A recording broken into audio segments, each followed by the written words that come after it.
Is it true that you had a crush on Kim prior to casting Chica? I've always thought Kim was such a pretty person. You know, she's from Cebu, so yeah. I mean, I guess you could say that. Are you courting Kim? I don't think it's fair that I speak about that without Kim's permission. So I'm so sorry. I hope you understand. But no, Kim's pretty nice. So siya ba yung binisita mo dito talaga sa show? I'm here to meet everyone. I can't believe it's true. I'm just as surprised as you. Is this really happening? I can't be too sure, but one day I'll be yours again.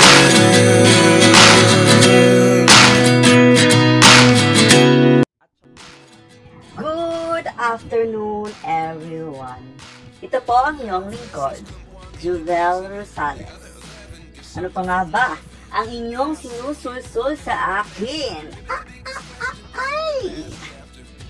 Imarites mo na, dali! Hi! Good afternoon everyone, mga followers and subscribers ko dyan.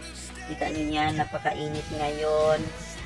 Yung mga tricycle driver, mga jeepney driver at mga nagtatabaho sa kalsada dyan, ay uminom talaga kayo ng tubig, appropriate na water, para hindi kayo ma-heat stroke. Okay?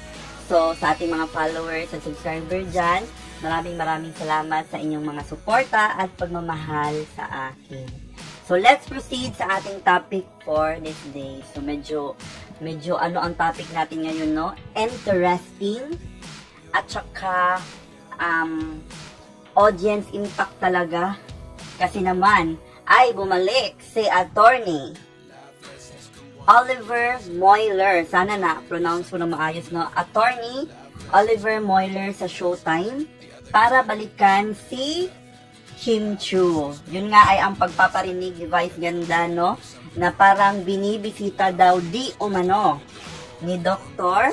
ni attorney, doktorin mo ang puso ko. Attorney, ipaglaban mo ang puso ko, na binibisita niya si Kim Chiu sa Showtime. So, ano bang masasabi natin dito? Just a context is, sumali pala si Attorney Oliver sa Especially For You sa Showtime, kung saan ay natandem siya or nakadate niya si Michelle D. Miss Universe Philippines Michelle D. Na that time ay tinutukso na talaga sila ni Kim Chiu. At yun na nga ay kung nandito na kayo sa video ko ay nakita nyo na yung mga panunukso at sinasabi ngang bumibisita siya sa kay Chinita Princess Kim Chiu. So, masaya naman tayo dahil si Kim Chiu ay parang unti-unti nang naka-move on sa mga problema niya at unti-unti na siyang, ano mo yun, wala na, yung heartbreak na napagdaanan niya, unti-unti niya nang napaglabanan na, no? So, happy tayo kay Kim Chiu, but ang advice natin is, wag munang magmadali kasi meron niyang mga netizen na nagsasabi na parang gusto daw ni attorney na parang ma-involve sa showbiz, parang ganito ganyan. Kung may mga project daw, parang diba in-interview siya, parang willing naman siya na i-accept. So may mga nagsasabi na baka gagamitin niya lang si Kim Chiu for the clout or para sumikat. But definitely, I think, no, sa mga ganong bagay, si Kim Chiu lang talaga ang makakasagot nun pagdating ng panahon.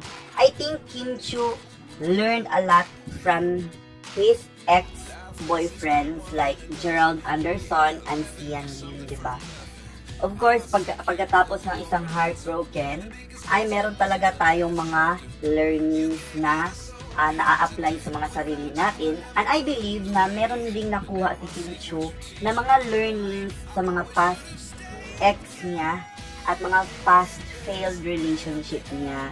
So, yung mga bagay na yan is ipag-ano na lang natin na kayang-kaya ni Kim Chiu na yung parang kilatisin kung ang isang tao ba talaga ay mahal siya or ginagamit lang siya. So, ano ang mapupulot natin na aral dito is learn to wait in the right time because the right person will come in the right place and in the right time for you. Yun ang ating learnings. So, sana may mga natutunan kayo sa mga pinagkakaabalahan natin at pinag-uusapan natin. At sana maraming mga blessing na dumating sa inyo, sa aking mga followers. Sa Facebook, meron na tayong 51,000 followers. And of course, sa YouTube, meron na tayong 27 or 29,000 followers. Thank you so much sa inyong mga suporta. Again, ito ang inyong pinakamagandang lingkod, Jovel Rosales. This is I Care, I Share, I React.